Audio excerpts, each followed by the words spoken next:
Is there any decade you dislike? Or that I think you hate? early 2000s was a hard time. That was for me to bad. say. Okay, thank you. Because I think that, which was our childhood, which is hilarious. I mean, that was just a rough time for a lot of different... Everything. Yeah. Truly everything. Fashion was terrible. Bad, right? yeah. Art, the music videos, the movies. Yeah. Everything was bad. Everything in was 2000s. bad. I don't know why though, because you would expect like the year 2000. Like you could only imagine the hype that 2000 had, and to just give us like incredible shiny baggy jeans and denim on denim on denim. Right. The hair was fun. So we missed it though. Glitter on everything. Now I think we're like in kind of a Renaissance age. I see that. You see that? Yeah, I see it. Because the information is out there. And so people are like aware now of what actually looks good. And people seem to genuinely care about aesthetics. Well, that's what we think, but like That's what we think. 10 years from now, we're going to look back at our aesthetics and think like, oh my God. Do you ever wonder what that like balance, that ratio is of this looks good because it looks good and this looks good because it's supposed to. Trendy. It's trendy. Yeah, Like, I've always wondered, how do you... I think you can never know. It's crazy, right? Yeah. And it's frustrating because you want to believe, at least this is me, like I want to believe, I'm like, no, I'm wearing this. That you're timeless because I think and it's just... it looks good. Right, yeah. But in the deep subconscious of the Instagram world, who knows, maybe you saw somebody wear that. And, how much of us is us and how much of it is what we're curated to be by God. society. We can get into that. Yeah. What do you think? I don't know, this drives me crazy because... That's nature versus nurture. I think it's both. I think you're a sum of your experiences, but you're also just... You're born with a certain way. Like a certain... There's certain traits that you're born with or you're not born with. Right. So like, some people are born like very agreeable. They want to please people. Some people are born very like contrarian. They want to like question everything. And I think that can stay with you no matter what you do. Gotcha. But I think in terms of what you like, the music you like and the clothes you like, I think a lot of that is influenced by what you see around you. It's like tracking down desire, like just that term desire. And I think I used to always have that with, like an example would be marketing for me. Like I do genuinely like marketing, but I love the show Mad Men. And so like I watched Mad Men since I was like in high school. And so I'd always have this like personal inner like dialogue of, do I like marketing because I like Mad Men? Do I like Mad Men because I like marketing? And I'm always in that weird, that's just a silly example, but it's in everything, right? Some people actually believe that you are entirely, every choice you make is because of what has happened to you and the experiences you've had. So no choice is truly your own. It's like set for you. Yes. Any other person that lived all of the same experiences as you up to that point would make the same choice as you. Oh my goodness. All the way down to like what coffee you get or what color you want to paint your room or what you have for breakfast in the morning. Oh man. That's a tough thing. I've read like books that just talk about consciousness and you're diving to this existential crisis of what the hell am I? Like, what am I? Who am I? I don't know anymore, because I think like we hold very strongly to the ideal of like having a soul, right? Like this eternal, this is me. And then, like we're talking about, but if you get to the point of where you think maybe I'm just, biochemical neurons just firing off in my brain, and that's it. But then I feel like a slave to my brain, and I'm like, but my brain is something, like my brain is still making decisions. I believe in consciousness. I believe there's something driving. Yeah. It just doesn't seem to make sense, but who knows? Anyway, so I did want to talk about the environment a little bit. Before we get into it, Rachel, would you just mind telling me and anyone who's watching, like, exactly who you are? How did you get here? Where are you from? Everything. So I'm from North Orange County, California, so not too far from here. I'm a recent graduate of UC Irvine. I studied environmental science and sustainability at UCI. And now I am in a Climate Corps fellowship. So Climate Corps is a program that puts new graduates in sustainability and climate change related careers and jobs around California. So my placement is here in Irvine at UCI, and I run a renewable energy internship program for undergraduate students, and then I also try to work with faculty on campus to kind of expand sustainability in their teaching and curriculums. Awesome. Yeah. That's good stuff. I want to get back to that later in terms of like proficient, but a little bit about did you grow up in Northern California? North Orange County. I'm So sorry. like Brea, do you know where that is? Yeah. Yeah. Okay. Not So too you've far. just been in Orange County for a long Sadly. time. Yeah. Sadly. Does that Yeah. so it bothers you a little bit? Like, do you want to move at some point? Yeah. I did not think that I would stay in Orange County for college. I definitely want to branch out. I see myself fitting somewhere where there's seasons, Mhm. where it gets a little colder, a little rainier. I almost went to school in San Luis Obispo. Okay. UCI gave me financial aid, so There I you couldn't go. say no. Shout outs to UCI. Yep. But I think eventually I'd like to end up somewhere like Portland or Seattle. Cool. Yeah. Portland's a very nice. So you want to stay West Coast though, right? Probably. Maybe? Probably. But I'm open to other places. West Coast. Yeah. West Coast. Yeah, Very. But Okay. Well, I just because it's. I mean, I don't know. It's hard for me to imagine. I'm pretty elitist when it comes to California. Like, I'll just own it now at this point because I moved to Arizona when I was like born in the Bay Area and Okay. grew up in like Oceanside and Okay. living here now. Yeah. So I've been like all up and down California. And I moved to Arizona for 3 years, and that was like my moment outside. Because everybody has to move away for a 2nd. Mm-hmm. That was my time out, and I was in Arizona. And ever since then, I was like, okay, I'm never leaving California ever again. Yeah. Because it's just perfect. I think it's perfect here. I don't know. I don't understand why people move to Arizona from California. Like, it's a like cool hotter, thing to do, yeah. hotter, Exactly. and there's no beach. Oh. So. Yeah, I have a lot of ideas about driving to deserts. Yeah. Anyway, anyway, people know. People I mean, know it. Arizona's pretty. It's getting a little too hot there, so. I wonder why. So what was your upbringing when you went to UCI? Did you like expect to get involved? What did you study? What did you major in at UCI? Environmental science. Environmental Yeah. science. Okay, so you already like knew when you went, or how did that develop? So it's interesting. So I guess growing up, I never thought that I was good at science. I wanted to be a writer, and then I took a class in high school, and I think it was like AP biology or something, and it was so hard, but it was so cool, and I like loved it. I would dream about mitochondria and like enzymes, and I was just Really? like, this is so cool. And so I took another class, and that was more focused on sustainability and the environment, and it kind of just seemed like, okay, this is like the most pressing issue of my time, Right. and this is the one thing that I've learned so far in my life that I feel like I need to do something about. And so I took that with me into UCI, and I ended up being really lucky that I decided to come to UCI because it's the perfect school to study this stuff. They're Really? such a pioneer in sustainability. And yeah, I just couldn't ignore it. It was Yeah. just so big that I couldn't ignore it. That's awesome. Yeah. That's great. Yeah, That's good. so. Glad to have smart scientists like you, right? Well, and also it shows that like just because you think you're not good at something doesn't mean that it's not for you. Exactly. Yeah. How much of that was the high school education system, do you think? I think it was just me because Okay. even when I started taking those classes, math and science don't come as naturally to me as writing does, and that's still the case.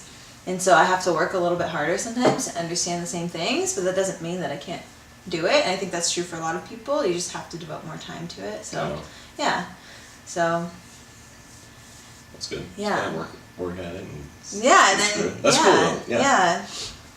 Do you so the fact that it's like the most pressing issue, that's Yes. one inspiring motive. Are there other inspiring, like, do you find inspiration from other things, whether it's purely just love for the planet, or is it all Yeah. just missional, like this is just what we need to, like left brain, like I this is the think logical no. thing, I think caring about the environment and addressing environmental challenges and crises provides this huge opportunity for community building across the world. So it's this issue that literally affects every person on the planet, and not only does it provide an opportunity for people to, put your arms down and start working together, it's also like a problem that needs everyone. Yeah.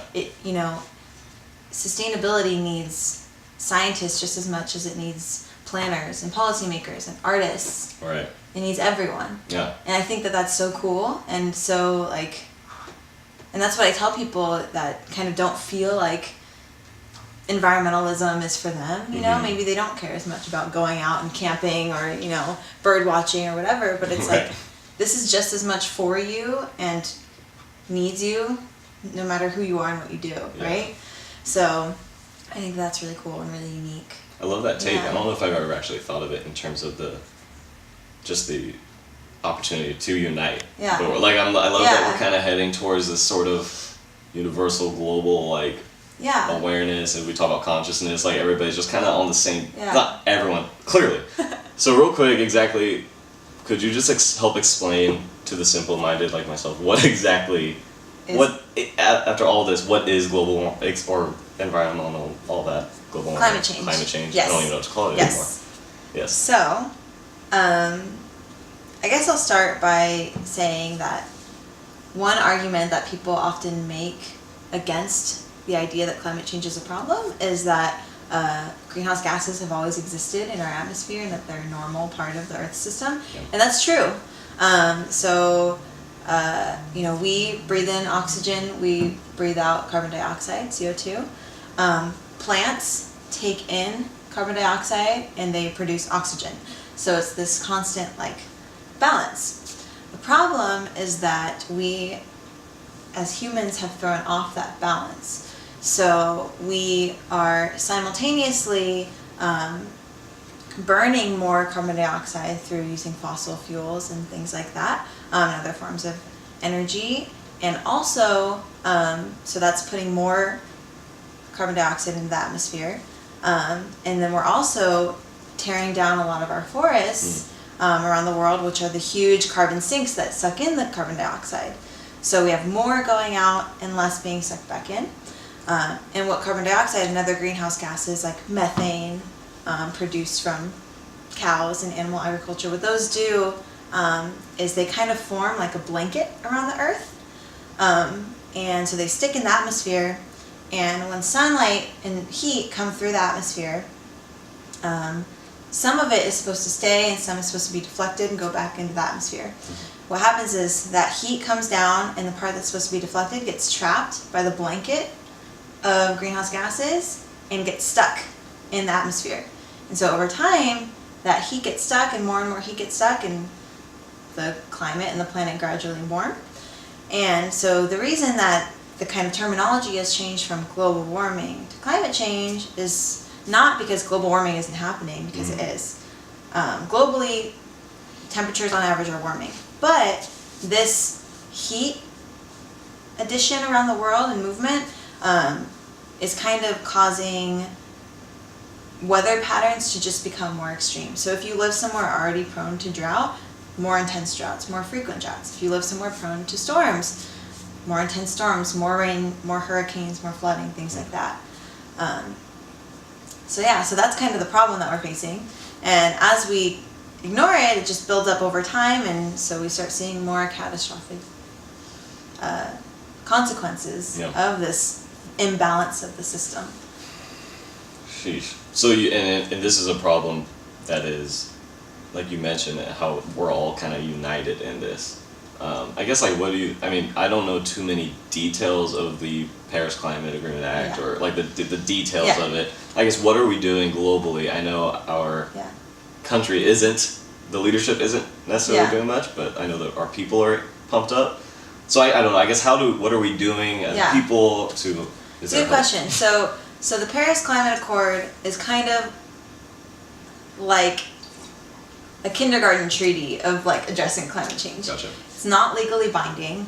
It basically said each country will do what they can to lower emissions, and we have this goal of lowering warming to 2 degrees Celsius, but there's nothing binding there. So that's what makes it even more interesting that our president decided to pull out of it, because there was nothing forcing him to actually even act on it if we stayed in.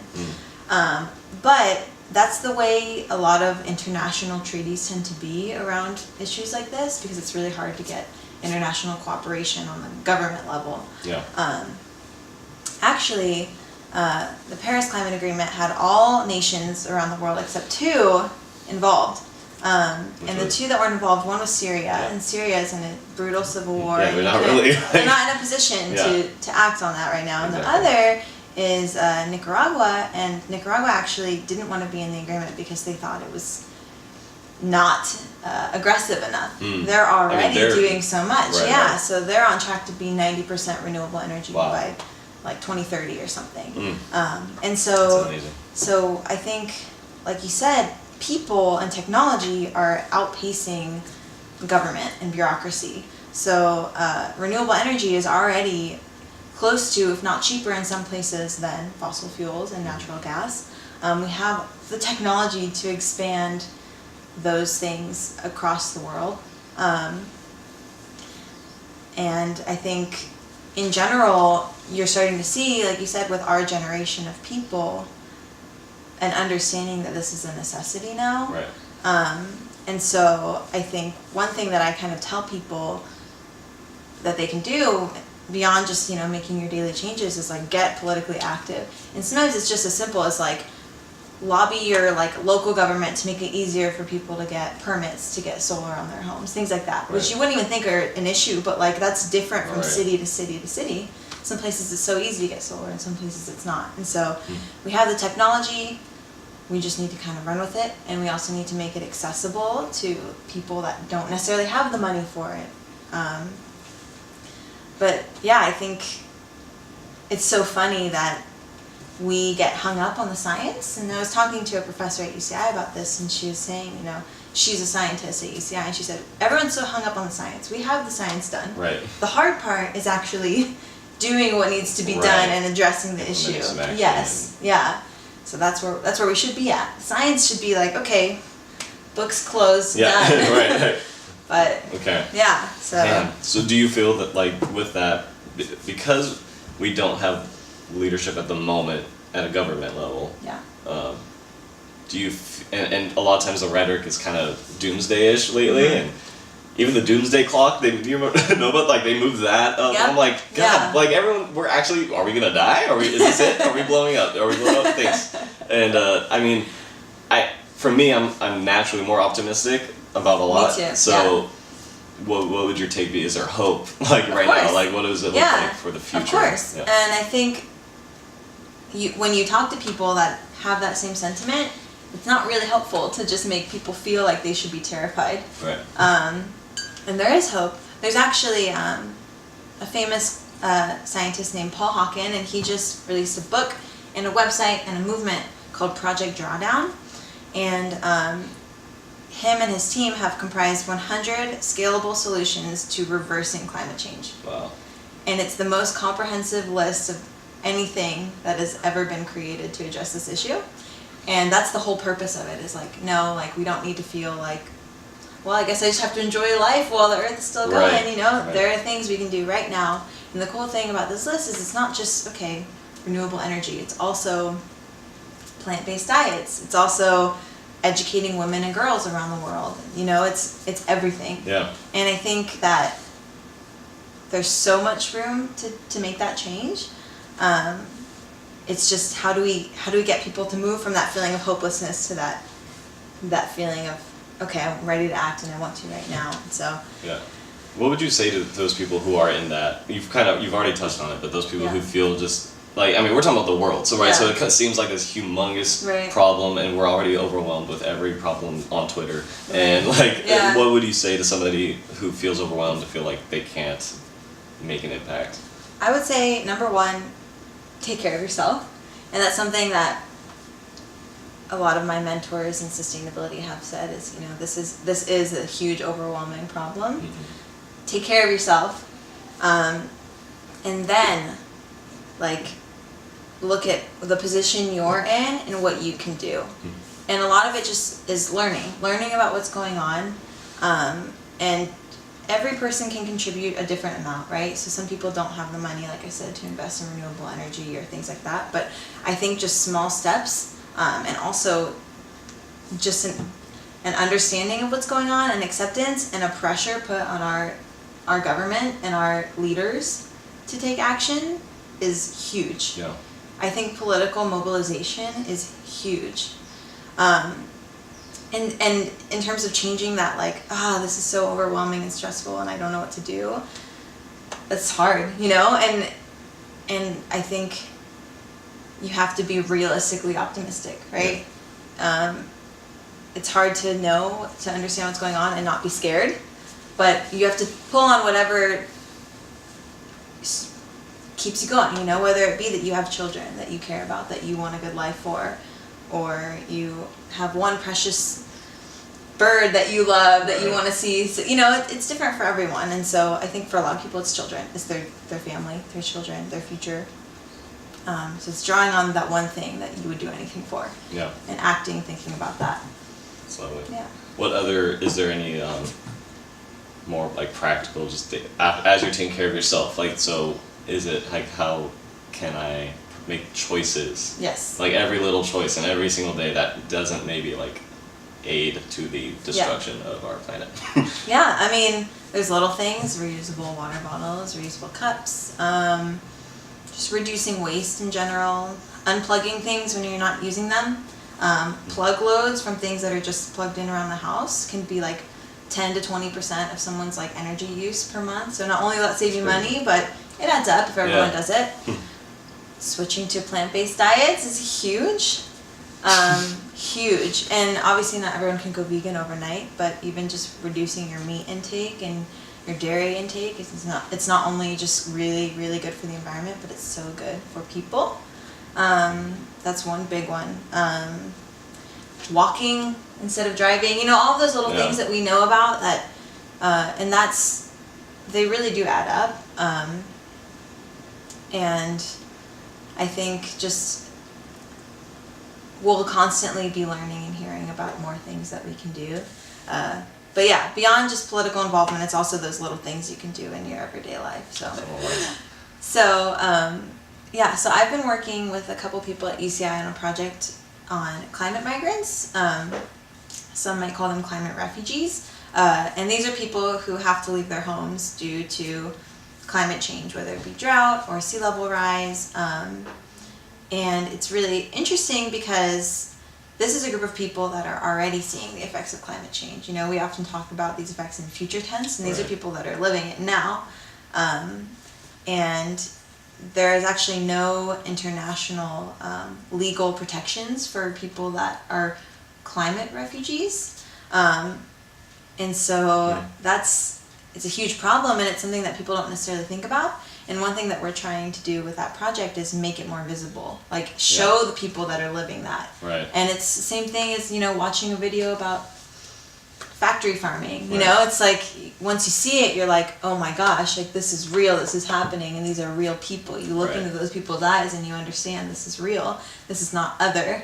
And I think taking something from being other and being far away and pushed out of someone's mind and putting it in front of them makes a huge difference. And that's something that is hard to do with environmental issues like climate change, where it seems like this big abstract thing happening around us that we don't see every day. Exactly.